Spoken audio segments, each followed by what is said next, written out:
എല്ലാവർക്കും news first മലയാളത്തിന്റെ പുതിയ വീഡിയോയിലേക്ക് സ്വാഗതം. ക്രിക്കറ്റ് ലോകത്തെ ഏറ്റവും പുതിയ വാർത്തകൾ ആദ്യമേ അറിയാൻ ഈ ചാനൽ മറക്കാതെ സബ്സ്ക്രൈബ് ചെയ്യുക. ഇന്ത്യയും വെസ്റ്റ് ഇൻഡീസും തമ്മിൽ നടന്ന രണ്ടാം ടെസ്റ്റ് മത്സരത്തിൽ 5-ാം ദിവസം വെസ്റ്റ് ഇൻഡീസിനെ തകർത്ത് ഇന്ത്യ ഏകപക്ഷീയമായ വിജയം നേടി പരമ്പര 2-0 സ്വന്തമാക്കി.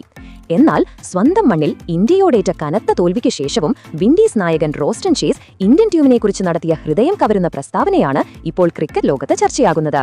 രണ്ടാം ടെസ്റ്റ് മത്സരം ഇന്ത്യൻ ക്രിക്കറ്റ് ടീമിന്റെ കരുത്ത് വിളിച്ചോതുന്നതായിരുന്നു. ബാറ്റിംഗ്, ബൌളിംഗ്, ഫീൽഡിംഗ് എന്നീ എല്ലാ മേഖലകളിലും ഇന്ത്യ വിൻഡീസിനെ നിഷ്പ്രഭരാക്കി. മത്സരം ആരംഭിച്ചത് ഇന്ത്യയുടെ 1-ാം ഇന്നിംഗ്സോടെയാണ്. യശസ്വി ജയ്സ്വാളും ശുഭ്മൻ ഗില്ലും ബാറ്റിംഗ് വെടിക്കെട്ട് തീർത്തു.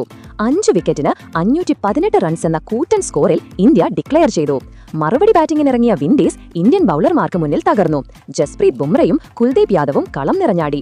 വിൻഡീസ് ഇന്നിംഗ്സ് 248 റൺസിന് അവസാനിച്ചു. 270 റൺസിന്റെ ലീഡ് നേടിയ ഇന്ത്യ വിൻഡീസിനെ ഫോളോ ഓണിന് അയച്ചു. ഫോളോ ഓൺ നേരിട്ട വിൻഡീസ് 2-ാം ഇന്നിംഗ്സിൽ മികച്ച പോരാട്ടം കാഴ്ചവെച്ചു.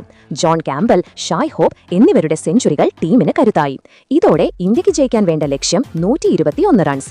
ചെറിയ വിജയലക്ഷ്യം പിന്തുടർന്ന ഇന്ത്യ 5-ാം ദിവസം 3 വിക്കറ്റ് നഷ്ടത്തിൽ 121 റൺസ് നേടി 7 വിക്കറ്റിന്റെ അനായാസ വിജയം സ്വന്തമാക്കി. തോൽവിക്ക് ശേഷം നടന്ന പത്രസമ്മേളനത്തിൽ വിൻഡീസ് ക്യാപ്റ്റൻ റോസ്റ്റൺ ചേസ് വികാരാധീനനായി. അദ്ദേഹത്തിന്റെ കണ്ണുകൾ നിറഞ്ഞിരുന്നു. ശബ്ദത്തിൽ തോൽവിയുടെ വേദന നിലയിച്ചു. എങ്കിലും അദ്ദേഹം ഇന്ത്യൻ ടീമിനെ മുക്തകണ്ഠം പ്രശംസിച്ചു. അദ്ദേഹത്തിന്റെ വാക്കുകൾ ഇങ്ങനെയായിരുന്നു: ഏറ്റവും ആദ്യം ഞാൻ ഇന്ത്യൻ ടീമിനെ ഹൃദയം കൊണ്ട് അഭിനന്ദിക്കുന്നു. ഈ ടെസ്റ്റ് പരമ്പരയിൽ എല്ലാ മേഖലയിലും അവർ ഞങ്ങളെ പൂർണ്ണമായും മറികടന്നു. ഇന്ത്യക്കെതിരെ കളിക്കുക എന്നത് ക്രിക്കറ്റിലെ ഏറ്റവും വലിയ വെല്ലുവിളിയാണ്.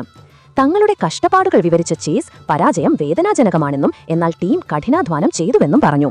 പിന്നാലെ ഇന്ത്യയെപ്പോലൊരു ശക്തമായ ടീമിന് മുന്നിൽ ഞങ്ങളുടെ പരിശ്രമം മതിയാകാതെ വന്നു. ഇന്ത്യയെ തോൽപ്പിക്കുക ഏകദേശം അസാധ്യമാണ്, ചേസ് കൂട്ടിച്ചേർത്തു.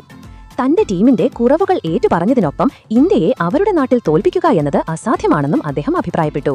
ചേസ് തുടർന്നു: ഞങ്ങളുടെ ബാറ്റിംഗിൽ അച്ചടക്കമില്ലായ്മയുണ്ടായിരുന്നു. 1-ാം ഇന്നിംഗ്സിൽ 248 റൺസിന് പുറത്തായി. 350 റൺസെങ്കിലും നേടാനാണ് ഞങ്ങൾ പ്രതീക്ഷിച്ചത്. എന്നാൽ ടോപ്പ് ഓർഡറിന് ഉത്തരവാദിത്തം കാണിക്കാനായില്ല. ഫീൽഡിംഗ് വളരെ മോശമായിരുന്നു. റണ്ണൌട്ട് അവസരങ്ങൾ പോലും ഞങ്ങൾ നഷ്ടപ്പെടുത്തി. ഇന്ത്യയെപ്പോലൊരു ടീമിനെതിരെ അത്തരം തെറ്റുകൾ വലിയ വില നൽകേണ്ടിവരും. ഇന്ത്യയുടെ കൂറ്റൻ സ്കോർ തടയാൻ ഞങ്ങളുടെ ബൌളിംഗിന് കഴിഞ്ഞില്ല. യശസ്വിയെയും ഗില്ലിനെയും തടയാനുള്ള ഞങ്ങളുടെ തന്ത്രങ്ങൾ അവരുടെ ക്ലാസിന് മുന്നിൽ പരാജയപ്പെട്ടു. അതുപോലെ ഇന്ത്യൻ യുവതാരങ്ങളായ യശസ്വി ജയ്സ്വാളിനെയും ചേസ് പ്രത്യേകം അഭിനന്ദിച്ചു. ഞാൻ പല ടീമുകൾക്കെതിരെ കളിച്ചിട്ടുണ്ട്, പക്ഷേ ഇന്ത്യയാണ് ലോക ക്രിക്കറ്റിലെ ഏറ്റവും ശക്തമായ ടീം. അവരുടെ ബാറ്റിംഗ്, ബൌളിംഗ്, ഫീൽഡിംഗ് നിലവാരം വളരെ ഉയർന്നതാണ്. അവർക്ക് മുന്നിൽ പിടിച്ചു നിൽക്കുക ഏകദേശം അസാധ്യമാണ്. യശസ്വി ജയ്സ്വാളിന്റെ 175 റൺസ് ഇന്നിംഗ്സ് എന്നെ അത്ഭുതപ്പെടുത്തി. ഇത്രയും ചെറിയ പ്രായത്തിൽ ഇത്രയും പക്വതയും ആത്മവിശ്വാസവും. ഗില്ലാകട്ടെ മികച്ച ബാറ്റ്സ്മാനും അസാധാരണനായ ക്യാപ്റ്റനുമാണ്. അവരുടെ പ്രകടനം ഞങ്ങളെ സമ്മർദ്ദത്തിലാക്കി. ഇന്ത്യൻ ടീമിന്റെ ഏറ്റവും വലിയ ശക്തി അവരുടെ ടീം വർക്കാണ്. ഓരോ കളിക്കാരനും മറ്റൊരാൾക്ക് വേണ്ടി കളിക്കുന്നു. ഒരു ബാറ്റ്സ്മാൻ ഔട്ടായാൽ മറ്റൊരാൾ ഉത്തരവാദിത്തം ഏറ്റെടുക്കും. ഒരു ബൌളർക്ക് പിഴച്ചാൽ മറ്റേയാൾ അത് കവർ ചെയ്യും. അതുകൊണ്ടാണ് ഇന്ന് ലോകത്തിലെ ഏറ്റവും മികച്ച ടീമുകളിലൊന്ന്. ഈ തോൽവിയിൽ നിന്ന് ഞങ്ങൾ പഠിക്കണം. ഭാവിയിൽ ഇന്ത്യയെ തോൽപ്പിക്കണമെങ്കിൽ അവരെ പോലെ ചിന്തിക്കുകയും കളിക്കുകയും വേണം, ചേസ് പറഞ്ഞു. റോസ്റ്റൺ ചേസിന്റെ ഈ പ്രസ്താവന അദ്ദേഹത്തിന്റെ കായിക മനസ്സിനെയും തോൽവിയെ ഒരു പാഠമായി കാണാനുള്ള വിൻഡീസിന്റെ പോരാട്ട വീര്യത്തെയും സൂചിപ്പിക്കുന്നതാണ്. എന്തായാലും ദില്ലി ഇന്ന് അത്യുജ്വല വിജയത്തിനാണ് സാക്ഷ്യം വഹിച്ചത്. ഇതിനെപ്പറ്റി നിങ്ങളുടെ അഭിപ്രായങ്ങൾ എന്തൊക്കെയാണ്? അഭിപ്രായങ്ങൾ താഴെ കമന്റ് ചെയ്യുക. അപ്പോൾ ഇതുപോലത്തെ കൂടുതൽ ക്രിക്കറ്റ് വാർത്തകൾക്കായി ഈ ചാനൽ മറക്കാതെ സബ്സ്ക്രൈബ് ചെയ്യുക.